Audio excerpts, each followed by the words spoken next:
somebody makes it a part of his life as a guiding principle, as a guiding surah of his life, then it is sufficient for him for the rest of his life to guide him to the Jannah.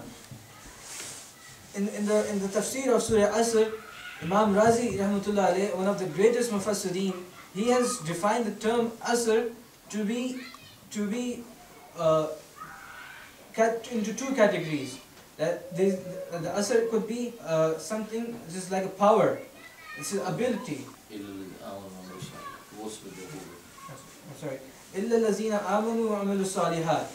This has been defined by Imam Razi rahmatullah alayh as two powers. One of the power is the ability to find out the things, the actions which Allah subhanahu wa ta'ala desires from us, what Allah subhanahu wa ta'ala wants from us. To find out these things, the power, ability to find out these things is one of the power. And the other power is to find out the things, the actions which Allah subhanahu wa ta'ala doesn't like, He doesn't desire, He has forbidden us. So if a human has these two powers, it is as if he has the two wings of a bird, which could make him fly and make him enter into the paradise. But even if one of his power is missing, or both of them are not there, then he would be attacked by the cat and he would be eaten up. So if a person has these two abilities, the two power of finding out, investigating and judging what Allah subhanahu wa ta'ala desires from us, and to the power and the ability to the intellect to think what Allah subhanahu wa ta'ala has forbidden him from doing, then only he will be successful. And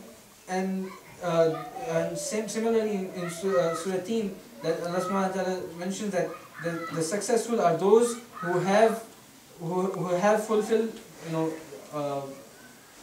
these two obligations of protecting oneself from the sins and doing the good deeds.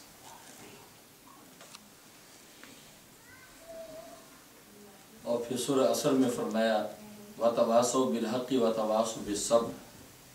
یہ إِلَّا الَّذِينَ آمَنُوا وَعَمِلُوا الصَّالِحَاتِ کی جو دو قوتیں تھیں، یہ اس کا ثمرہ ہے کہ جب انسان ایمان میں کامل ہوتا ہے، عمل صالح کرتا ہے، تو پھر اب اس کی ایک اور رسپانسبلٹی بنتی ہے کہ اب یہ صرف اپنے ایمان اور عمل صالح پر قائم نہ رہے، بلکہ اپنے ایمان اور عمل صالح پر قائم رہنے کے ساتھ ساتھ اب آگے دعوت اور تبلیغ، آگے لوگوں تک یہ بات پہنچائے کہ وہ ایمان اور عمل صالح پر قائم رہے.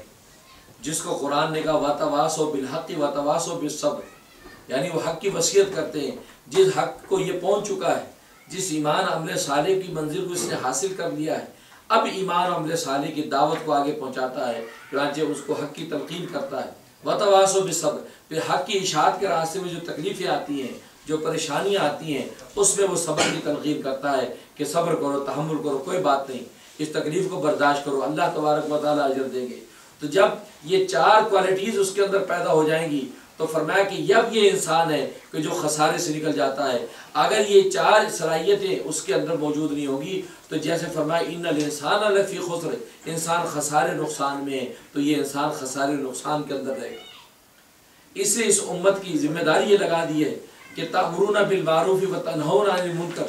یہ اس بنیاد پر اس کو اعزاز دیا کہ کنتم خیر امت اخرجت للناس، اے امت محمدیہ تمہیں شاندار امت بنایا گیا ہے. اخرجت للناس، تمہیں لوگوں کے نفع کے لیے پیدا کیا گیا ہے. حالانکہ ناس کے اندر خود بھی شامل ہیں، لیکن عام انسانوں سے بلند اس کو قرار دے دیا گیا کہ تمہیں لوگوں کے نفع کے لیے پیدا کیا گیا ہے. اور کس لیے کہ تأمرون بالمعروف، کہ تم نیکی کا حکم دیتے ہو، یعنی وَتَوَاصَوْا بِالْحَقِّ پورا کرتے ہو اور برائی سے روکتے ہو، وَتَنْہَوْنَ عَنِ الْمُنْکَرِ برائی سے روکتے ہو، وَتُؤْمِنُونَ بِاللَّهِ اور تم اللہ پر ایمان رکھتے ہو. گویا کہ امر بالمعروف اور نہیں عن المنکر کی بنیاد ایمان باللہ ہے. اپنی ذاتی مفادات کے لیے نہیں، دنیا کی ورلڈلی تھنگ کے حصول کے لیے نہیں، بلکہ یہ نیکی کی دعوت اور برائی سے روکنے کی دعوت صرف اور صرف اللہ تبارک و تعالیٰ کی رضا اور اخلاص کی خاطر جب ہوتی ہے تو اب یہ انسان خسارے سے نکل جاتا ہے. جو ان الانسان لفی خسر فرمایا، اب یہ کامل نفع کے اندر ہے، اس کی زندگی نفع ہی نفع ہے، اس کی ایک ایک حرکت و سکون نفع ہی نفع ہے. یہاں تک کہ حدیث میں آتا ہے کہ مومن کی زندگی تو پورا نفع ہی نفع ہے، یہاں تک کہ اگر اس کے پاؤں میں کانٹا لگ جائے، اس کانٹے کی تکلیف پر بھی اللہ تعالیٰ اس کو اجر و ثواب عطا فرماتے ہیں. اور ترمذی کی حدیث ہے کہ فرمایا کہ اگر اس نے ایک جیب کی ایک طرف پیسے رکھے ہیں دوسری طرف پیسے ڈھونڈتا ہے اس سے اس کو ذہنی ایک پریشانی اور ٹینشن ہوتی ہے، فرمایا اللہ تعالیٰ اس ٹینشن پر بھی اس کو اجر و ثواب عطا فرماتے ہیں۔ جب مومن اپنے کمال کے درجے پر پہنچتا ہے تو اس کی زندگی کا ایک ایک حرکت و سکون اس کے لیے نفع بن جاتا ہے، پھر اس کی زندگی میں نقصان اور خسارہ اللہ تبارک و تعالیٰ اس کو وہاں سے ریموو اور ختم کر دیتے ہیں۔ یہ انسان چلتا پھرتا نفع ہے، پھر نہ صرف اپنی ذات کے لیے بلکہ جیسے فرمایا اخرجت للناس، لوگوں کے نفع کے لیے، پھر یہ پوری انسانیت کے لیے سراپا نفع بن جاتا ہے۔ اس لیے حدیث میں فرمایا خیر الناس انفعهم للناس، تم میں بہترین انسان ہوا ہے جو لوگوں کے لیے سب سے زیادہ نفع پہنچانے والا۔ اس لیے امام غزالی رحمۃ اللہ علیہ فرماتے ہیں کہ اللہ تعالیٰ نے حیوانات کی 3 قسمیں پیدا کی ہیں۔ ایک حیوانات کی وہ قسم ہے کہ جس سے انسان کو نفع پہنچتا ہے، نقصان کوئی نہیں ہے، جیسے گائے ہے، بھینس ہے، بکری ہے، اس کے دودھ سے بھی نفع پہنچتا ہے، اس کے گوشت سے بھی نفع پہنچتا ہے، اس کی کھال سے بھی نفع پہنچتا ہے، تو یہ نفع ہی نفع، نقصان کوئی نہیں۔ ایک وہ حیوانات، دوسرے وہ جانور ہیں، وہ حیوانات ہیں جس سے انسان کو نقصان پہنچتا ہے، نفع کوئی نہیں۔ سانپ ہے، بچھو ہے، سانپ بچھو وہ جانور ہیں کہ اس سے انسان کو نقصان پہنچتا ہے، بچھو کو جب موقع ملے وہ ڈستا ہے، سانپ کو موقع ملتا ہے ڈستا ہے، نفع کوئی نہیں، نقصان نقصان۔ تیسری وہ قسم ہے حیوانات کی کہ جس کا نہ کوئی نفع ہے نہ کوئی نقصان ہے، بے ضرر، جیسے گیدڑ ہے، لومڑی ہے، یہ جو جانور ہیں ان کا نہ کوئی نفع ہے نہ کوئی نقصان ہے، بے ضرر ہے، ان کی کوئی کیئر نہیں۔ یہ 3 قسمیں۔ امام غزالی رحمۃ اللہ علیہ فرماتے ہیں اے نادان انسان، اگر تو انسانیت کے اعلیٰ مقام پہ نہیں رہنا چاہتا، اس لیے کہ انسانیت کا اعلیٰ مقام تو وہ ہے کہ آسمان کے فرشتے بھی ان کو سلام کرتے ہیں، اگر تو انسانیت کے اعلیٰ مقام کو چھوڑتا بھی ہے تو اگر حیوان بننا چاہتا ہے تو حیوانوں میں سے وہ حیوان بن کہ جو لوگوں کے لیے نفع ہی نفع ہے۔ تو گائے بھینس کی طرح بن، تیرے وجود سے، تیرے قول سے، تیرے فعل سے، تیرے حال سے، تیرے قال سے لوگوں کو نفع ہی نفع پہنچے، تو کم از کم بن تو پہلے نمبر کا حیوان بن، تو جو ہے وہ دوسرے نمبر والا حیوان نہ بن کہ جو لوگوں کے لیے ایزا ہی ایزا ہے، لوگوں کے لیے تکلیف ہی تکلیف ہے۔ اور فرمایا اگر پہلے نمبر کا نہیں بن سکتا تو پھر اور دوسرے نمبر کا نہ بن، سانپ بچھو نہ بن، بلکہ تیسرے نمبر کا بن جا، بے ضرر بن جا، کم از کم تیری ذات سے لوگوں کو تکلیف تو نہ ہو، تیری ذات سے لوگوں کو ایزا اور نقصان تو نہ ہو، کم از کم تم بے ضرر بن جا۔ اول تو پہلے نمبر کا حیوان بن، اگر وہ نہیں بن سکتا تو پھر تو تیسرے نمبر کا بن، دوسرے نمبر کا بن، اس لیے کہ یہ موذی ہے، لوگوں کو ایزا دیتا ہے، تکلیف پہنچاتا ہے، اور موذی جانور کا تو آپ جانتے ہیں سانپ بچھو پر جب بھی دسترس ہوتی ہے، عبور ہوتا ہے، آدمی اس کو قتل کر دیتا ہے، مار دیتا ہے۔ اس لیے تو یہ نہ بن کہ اگر جب بھی اللہ تبارک و تعالیٰ کے غضب کا ہاتھ پڑا تو اللہ تبارک و تعالیٰ تیری پکڑ کر لے گا تیرے ظلم کی وجہ سے۔ اس لیے فرمایا کہ انسان سراپا نفع بنے، اس سراپا نقصان نہ بنے۔